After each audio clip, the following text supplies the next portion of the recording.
Insertion short ని అర్థం చేసుకోవడానికి ఇంతకన్నా సింపుల్ వీడియో ఉండదేమో. ఇంకా ఈ వీడియో చివరి వరకు చూడగానే నీకే అర్థమైతే నేను ఎందుకు ఇలా మాట్లాడుతానో.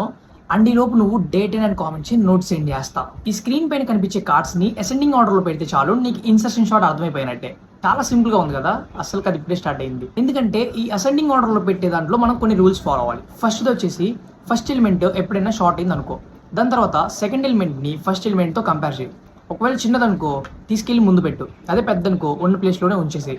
ఆ తర్వాత థర్డ్ ఎలిమెంట్ తీసుకొని ఉన్న షార్టెడ్ ఎలిమెంట్స్ లో దాని ప్లేస్ ఎక్కడైతే కరెక్ట్ గా సెట్ అయ్యి అనిపించిందో అక్కడ ఇన్సర్ట్ చేస్తాం అనమాట. ఇలా లిస్ట్ అంతా షార్ట్ అయ్యేంత వరకు రిపీట్ చేస్తూ ఉంటాం. ఈ అల్గోరిథం లో బెస్ట్ కేసు ఏంటంటే, ఒకవేళ లిస్ట్ అంతా ఆల్రెడీ షార్ట్ అయింది అనుకో, నువ్వేం చేయాల్సిన అవసరం లేదు కాబట్టి అన్ని ఎలిమెంట్స్ ఒకసారి చెక్ చేస్తే సరిపోయింది. అక్కడ నీ time complexity O of n. దీని అడ్వాంటేజెస్ విషయానికి వస్తే దీని స్పేస్ కాంప్లెక్సిటీ O of 1 అనమాట. అంటే ఎక్స్ట్రా మెమరీ ఏం యూజ్ చేసుకోదు.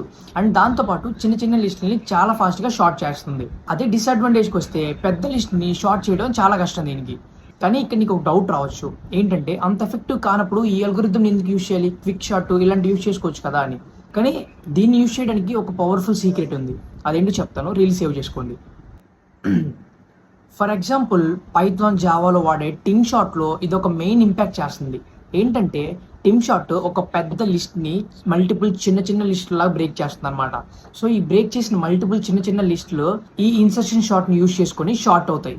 ఇలాంటి క్రేజీ అల్గోరిథం బ్రేక్ డౌన్స్ కోసం డూ ఫాలో THS.